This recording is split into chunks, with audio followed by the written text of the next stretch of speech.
sa kahanginan. Magandang araw mga mag-aaral. Ako si Teacher Irene. Sa araw na ito, sasamahan ko kayong sagutin ang mga gawain na nasa ikatlong markahan, unang sanayang papel ng asignaturang Filipino sa ika-10 baitang. Handa na ba ang inyong mga sanayang papel, ballpen, at sagutang papel? Halina't samahan niyo ako sa pagtuklas ng mga bagong kaalaman. Tara, magsimula na tayo! Ang ating aralin sa araw na ito ay tungkol sa mitolohiya ng Kenya na pinamagatang Liyongo. Alam niyo ba kung ano ang mitolohiya? Ang mitolohiya ay koleksyon ng mga mito. Ang mga mito ay tradisyonal na storya na karaniwang tumutukoy sa sinaunang tao o pangyayari. Ito ay karaniwang may bahid ng mga kakaibang kapangyarihan ng mga tao at pangyayari. Ang Kenya ay may mga mitolohiya rin. Sa pagtatapos ng araling ito, inaasahang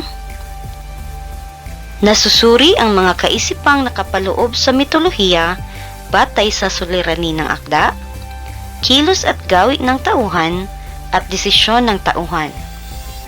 Pangalawa, na ipahahayag ang saloobin hinggil sa pangyayari sa akda. At naibibigay ang mga aral sa buhay na nakuha mula sa mitolohiyang binasa. Bago pa natin alamin ang mitolohiyang Liyongo, tuklasin muna natin ang tungkol sa bansang Kenya.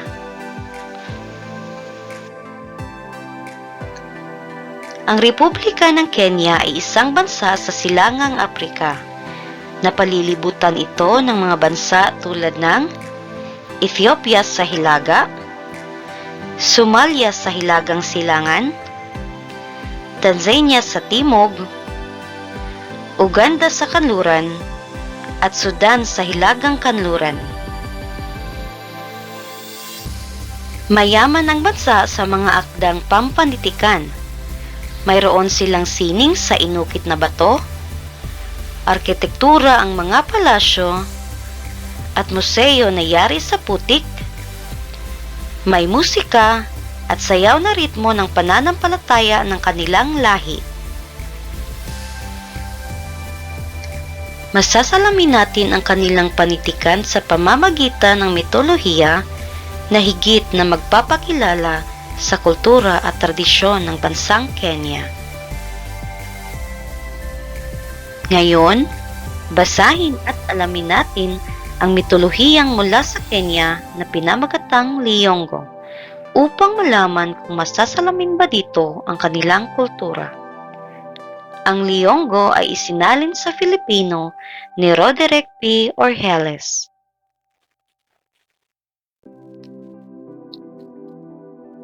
Isinilang si Liyongo sa isa sa 7 bayan na nasa baybaying dagat ng Kenya. Siya ang nagmamay-ari ng karangalan bilang pinakamahusay na makata sa kanilang lugar. Malakas at mataas din siya tulad ng isang higante na hindi nasusugatan ng anumang mga armas. Ngunit, kung siya ay tatamaan ng karayom sa kanyang pusod, ay mamamatay siya. Tanging si Liyongo at ang kanyang inang si Imboasyo ang nakaaalam nito. Hari siya ng Ozwi at Umwana sa Tana Delta at Shangha sa Faza o Isla ng Pate. Nagtagumpay siya sa pananakop ng trono ng Pate na unang napunta sa kanyang pinsang si Haring Ahmad o Hemedi na kinilalang kauna-unahang namuno sa Islam. Ang pagbabago ay naging mabilis. mula sa matrilinear na pamamahala ng mga kababaihan tungo sa patrilinear na pamamahala ng kalalakihan sa pagsasali ng trono. Nais ni Haring Ahmad na mawala si Liyonggo, kaya ikinadena at ikinulong siya nito. Nakaisip si Liyonggo ng isang pagpupuri. Habang ang parirala nito ay inawit ng mga nasa labas ng bilangguan, bigla siyang nakahulagpos sa tanikala na hindi nakikita ng bantay. Tumakas siya at nanirahan sa watwa kasama ang mga taong naninirahan sa kagubatan. Nagsanay siyang mabuti sa paghawak ng busog at palaso na kinalaunan ay nanalo siya sa paligsahan ng pagpana.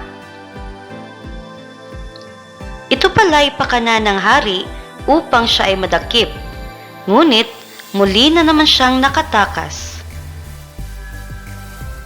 Kakaunti lang ang nakaalam tungkol sa matagumpay na pagwawagi ni Liyonggo sa digmaan laban sa mga gala. Kaya, naibigay ng hari ang kanyang anak na dalaga upang ang bayaning si Liyonggo ay mapabilang sa kaniyang pamilya. Nang lumaon, si Liyonggo ay nagkaanak ng isang lalaki na nagtraidor at pumatay sa kanya. At doon nagtatapos ang mitolohiyang Liyonggo. Nagustuhan niyo ba ang mitolohiya? Ngayon, sagutin natin ang mga pamprosesong tanong. Base sa ating binasang mitolohiya, ano ang suliraning kinaharap ni Liyonggo?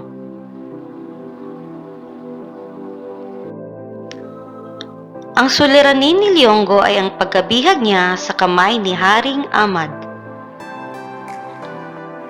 Pangalawang tanong, ano-ano ang mga kilos at gawi na ipinakita ng pangunahing tauhan sa akda? Ang maaari nitong sagot ay, nagpapakita siya ng malasakit sa iba nang piliin niyang magpakalayo kaysa gantihan ang kanyang walang pusong pinsan.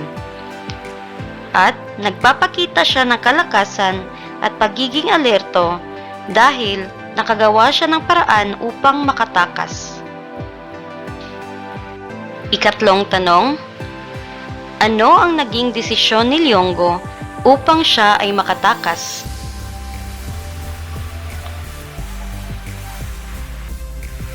Ang maaari nitong sagot ay, nakaisip si Liyonggo ng isang pagpupuri na habang ang parirala nito ay inawit ng mga nasa labas ng bilangguan, bigla siyang nakahulagpos sa tanikala na hindi nakikita ng bantay.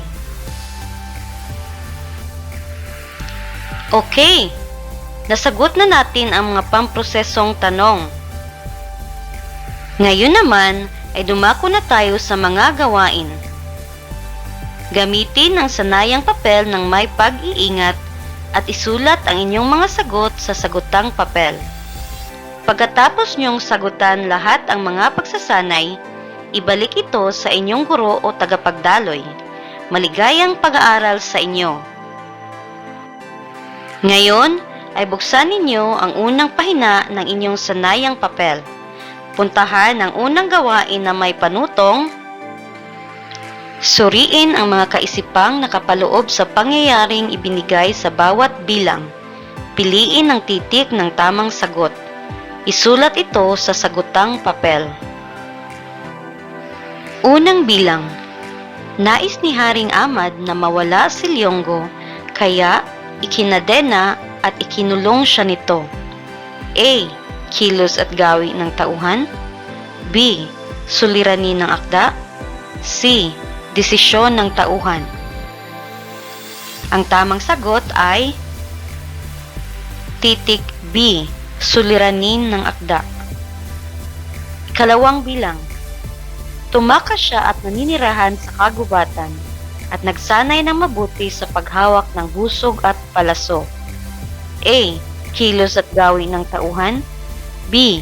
Suliranin ng akda. C. Desisyon ng tauhan. Letter C.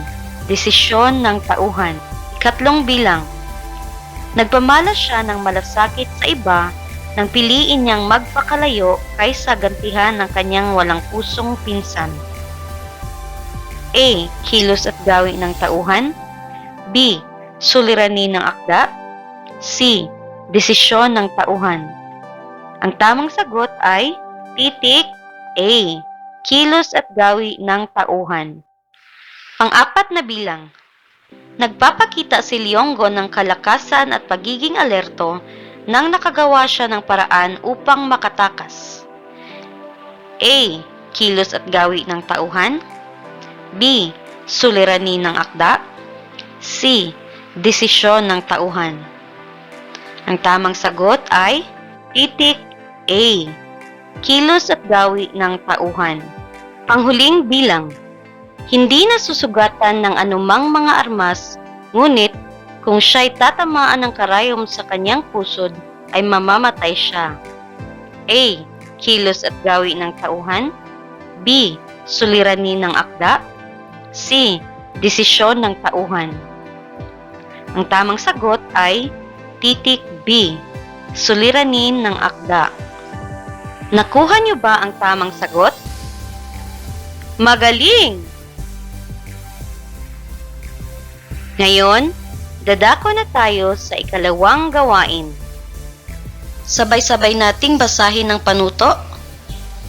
Sa loob ng 1 minuto, ipahayag ang iyong saloobin hinggil sa ilang pangyayari sa akda. Isulat ito sa sagutang papel. Unang pangyayari. Si Liyonggo ay hindi nasusugatan ng anumang armas. Ngunit, kung tatamaan ng karayom ang kanyang pusod, siya ay mamamatay.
Ang maaaring maging saloobin sa pangyayaring ito ay kahanga-hanga at hindi kapanipaniwala ang pangyayaring ito dahil lahat ng armas ay nagpipinsala ng sugat at ang pagtusok ng isang karayom ay nagdudulot lamang ng mababaw na sugat. Ikalawang bilang. Nais ni Haring Ahmad na pinsan ni Liyonggo na mawala si Liyonggo kaya ikinadena at ikinulong siya nito.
Ang maaaring maging saloobin nito ay Masakit sa saloobin ang pangyayaring ito dahil bilang magkapamilya, dapat ay magtulungan at magmahalan.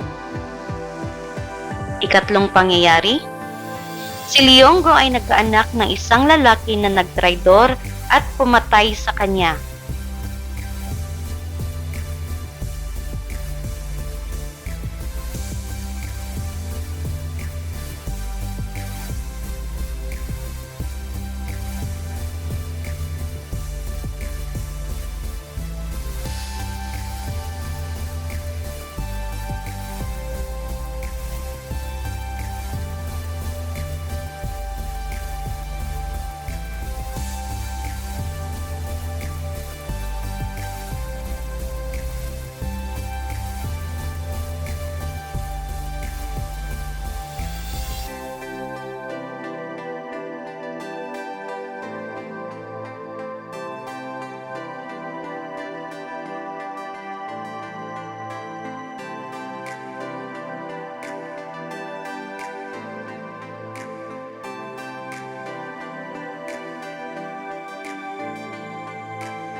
Ang posibleng maging saloobin nito ay, galit ang aking naramdaman sa pangyayaring ito dahil walang karapatan ng isang anak na kumitil sa buhay ng taong nag-aruga at nagbigay ng buhay sa kanya.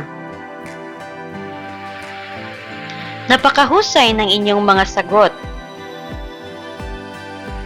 Ngayon naman ay gawin natin ang ikatlong gawain. Sabay-sabay nating basahin ang panuto. Sa loob ng 1 minuto, magbigay ng 3 aral sa buhay na nakuha mula sa mitolohiyang binasa.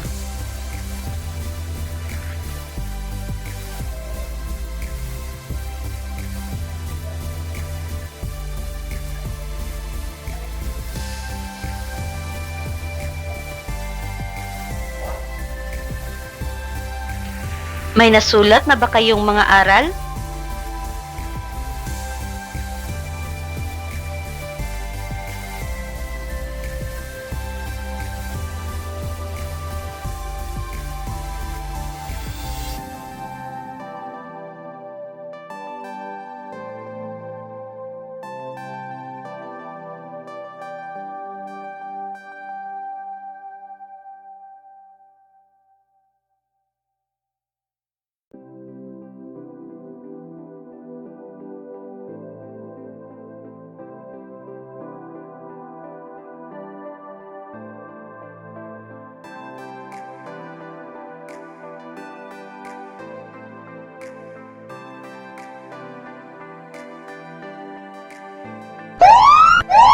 Arito ang mga maaaring nakuhang aral sa mitolohiya. Tanging ulirang ina ang makapagtago ng lihim ng sariling anak. Laging isipin ang kapakanan ng nakararami at huwag ang pansariling kagustuhan lamang. Pagmamahalan at hindi kapalaluan ang dapat maghari sa isang pamilya upang maiwasan ang kaguluhan. Magaling at marami kayong nakuhang aral sa ating paksa. Ngayong tapos na ninyong sagutan ang mga gawain, ating dugtungan ang parirala na ang mahalagang kaisipan na natutunan ko sa binasang mitolohiya ay sunod, atin namang dugtungan ang parirala na napagtanto ko rin na Sana ay marami kayong natutunan sa araw na ito. Aasahan ko na sasagutan ninyo ang mga natitirang gawain sa inyong sanayang papel. At dito na nagtatapos ang ating talakayan tungkol sa mitolohiya ng Kenya. Paalam!